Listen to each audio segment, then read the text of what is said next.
na aula de matemática. Hoje nós vamos dar início ao capítulo 9 sobre tabelas e gráficos para ficar bem informado. Mas para que servem as tabelas e os gráficos? Para organizar e apresentar dados, podem ser usadas tabelas e em outras situações podem ser utilizados os gráficos. Então, as tabelas e gráficos elas servem para nos passar com melhor detalhe e organização as informações que a gente quer obter de um determinado assunto, né? Então, vamos ver agora as principais partes de uma tabela. A gente vai conhecer na aula de hoje quais são as partes que compõem uma tabela e um gráfico. E também conhecer os tipos de tabela e gráficos que existem. A tabela, ela precisa conter essas informações para ser uma tabela completa. Ela precisa ter o título, que é a primeira linha da tabela, e indica o conteúdo que a tabela vai informar. Então, essa primeira parte que pode vir dentro da tabela ou fora é o título. Ela precisa conter o corpo, que é o conjunto de linhas e colunas que contém as informações.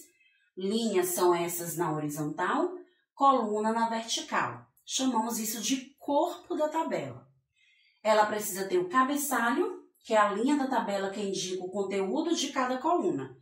Essa partezinha que vem abaixo do título, para identificar o que está informando nessa primeira coluna e o que está sendo informado na segunda coluna. E também precisa ter a fonte, é onde indica o responsável pelos dados apresentados pela tabela e geralmente se localiza no rodapé. A fonte é para nos informar da onde foi retirado aqueles dados para que a gente entenda melhor sobre o que está sendo dito na tabela. Sempre vai vir com essa letra miudinha abaixo da tabela. Então, vamos ver os tipos de tabela que existem. São dois. Temos a tabela simples e o que é? É aquela que apresenta apenas duas colunas e um único assunto. Na tabela simples, ela vai abordar um assunto apenas. E ela vai conter a primeira coluna e a segunda coluna. Na primeira coluna, nesse caso, nós temos as informações dos tipos de revistas. Na segunda coluna, nós temos a informação do ano das primeiras publicações dessa revista.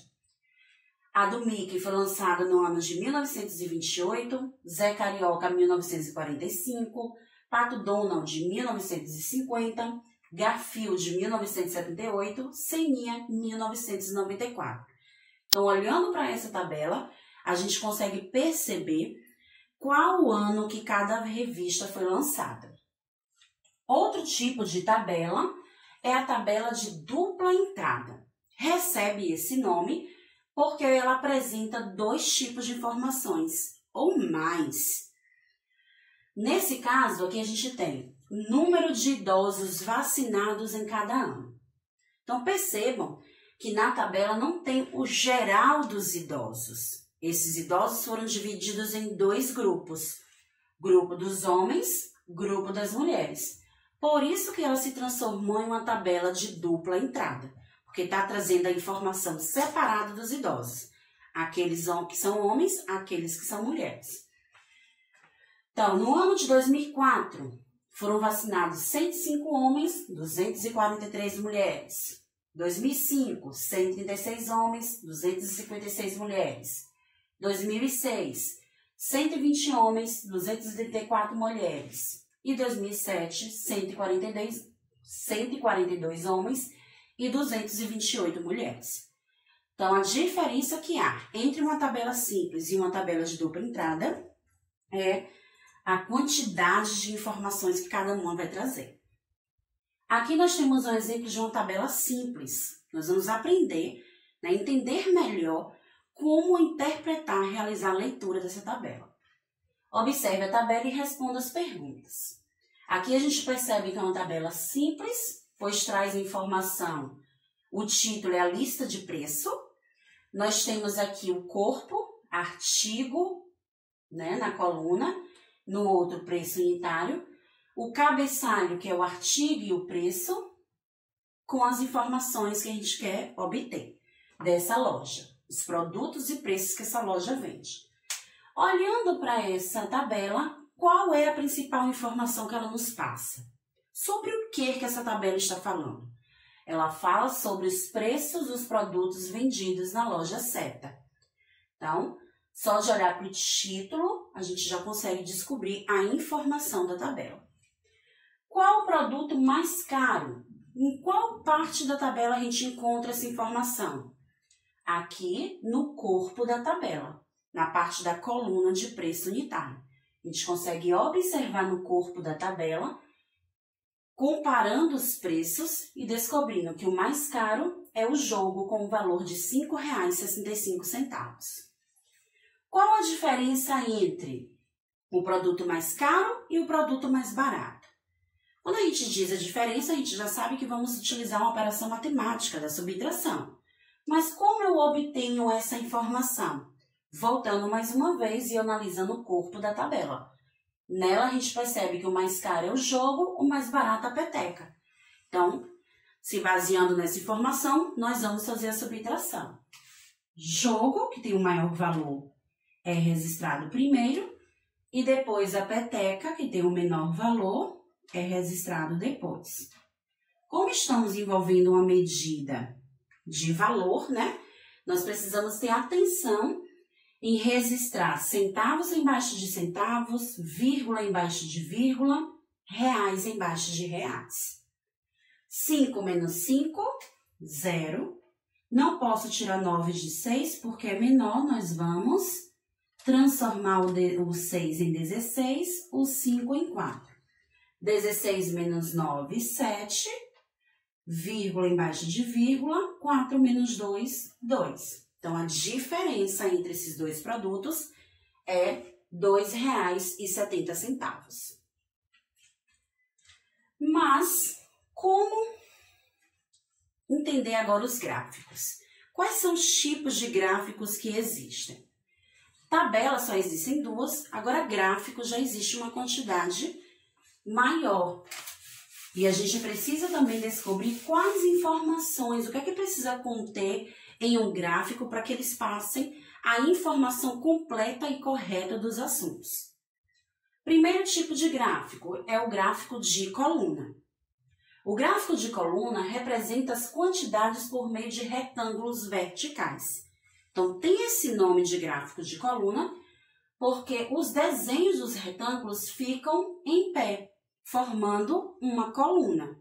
Então, aqui a gente percebe nesse gráfico que ele fala sobre as carreiras escolhidas pelos alunos da escola René Descartes. Então, as informações estão em coluna. Aqui a gente tem os tipos de profissões e cada um vai mostrando a quantidade. A coluna para justamente naquele número que representa a quantidade de votos que obteve. Próximo gráfico é o gráfico de barra. Por que tem esse nome de gráfico de barra? Porque as informações do gráfico estão com os retângulos na horizontal. Então, ele tem uma diferença entre de coluna com o de barra. Os dois são formados por retângulos, só que no de coluna os retângulos ficam em pé na vertical e no de barra os retângulos ficam deitados na horizontal. Então, aqui a gente também vai perceber que as barras vão parar na direção do número que representa a quantidade que cada voto obteve. Aqui a gente percebe que o azul parou na linha do 15, então isso significa que 15 pessoas votaram para ser médico. Já o amarelo parou no 5, 5 pessoas votaram para ser professor. E ali a gente vai obtendo as informações do gráfico. O outro gráfico é o gráfico de pictograma, ou que também pode ser chamado de gráfico pictórico. Representa as quantidades por meio de figura. Quando você vê em revistas, jornais, livros, gráficos que vão ter desenhos de bonequinhos, de casinhas, qualquer tipo de desenho, esse gráfico recebe o nome de gráfico pictograma, porque no lugar da barra ou da coluna está sendo utilizado desenhos. Próximo. Outra informação importante, desculpa, turminha. Os desenhos, eles não vão estar representados por números, mas irá ter uma legenda dizendo quanto vale cada bonequinho, cada desenho. Nesse caso, os bonecos aqui representam 5 alunos. Então, para identificar quantas pessoas voltaram para ser médico, eu vou contar de 5 em 5.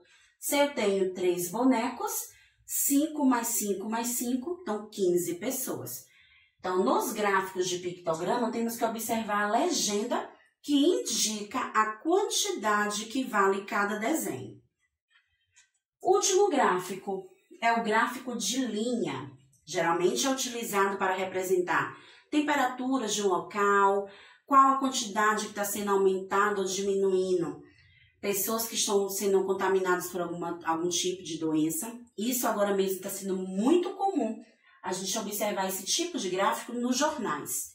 Estamos passando por um momento de pandemia e para poder determinar esse controle de aumento ou diminuição da quantidade de pessoas contaminadas, os jornais utilizam o gráfico de linha para demonstrar essas informações. Gráfico de linha representa a quantidade por meio de linhas. Então, a gente observa que quando a linha está nessa direção em pé, está dizendo que representa um aumento. Quando a linha está assim inclinada para baixo, indica uma queda, né, que diminuiu. E ali a gente vai analisando, desde quando começou na segunda-feira, pois o ponto representa no dia da segunda, e ao longo da semana a gente percebe que houve um aumento de temperatura, diminuiu, aumentou, diminuiu, depois mais uma vez diminuiu.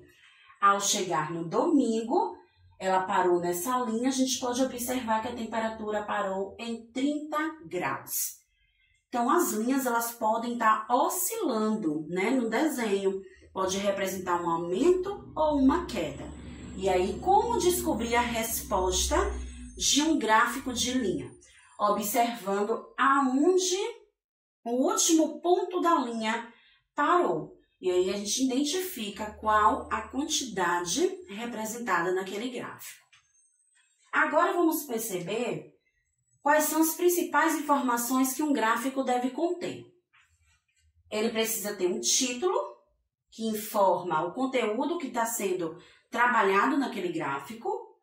Precisa ter uma escala numérica indicando a quantidade, né, os valores considerados para construir o gráfico. Precisa-se ter uma legenda para indicar o assunto que os dados se referem. E precisa ter o corpo, que possui as informações quantitativas do gráfico. Esse corpo pode ser em colunas, em barras, em linhas ou pictogramas, tá? Corpo é essa parte que fica desenhada, informando para o leitor a quantidade representada no gráfico. Vamos interpretar esse gráfico, que está sendo mostrado aqui na telinha, para a gente entender melhor como obter essas informações. Primeiro, qual a informação contida nesse gráfico? Sobre o que o gráfico nos fala? Eu vou ter essa informação analisando o título. Através do título, a gente vai descobrir sobre o que o gráfico está falando. Ele fala sobre os esportes preferidos pelos alunos da Escola Brasil. Então, essa é a informação que ele está trazendo para nós. Depois, como está sendo representada a escala do gráfico? Como vocês sabem, escala é essa parte numérica, os números que vem representando ali o gráfico. Para descobrir como está sendo representado, é para a gente observar como esses números foram ordenados, né? A gente vê aqui que começa sempre do 0 e vai até a quantidade total que ele está querendo obter. Do 0 passou para o 50, para o 100, 150, 200, 250, 300, 350, 400. Então, a gente percebe que a escala está sendo aumentada de 50 em 50. Depois, quais as modalidades de esporte apresentadas no gráfico? Essa modalidade que ele se refere é os tipos de esporte que o gráfico mostra. A gente vai observar isso na legenda. Na legenda, a gente observa que os esportes que foram colocados no gráfico são futebol, basquete, voleibol, natação e ciclismo. E última pergunta, quantos alunos preferem futebol e voleibol? Também vamos retirar essa informação da legenda, mas também do corpo, pois é através do corpo que a gente vai saber a quantidade de cada um.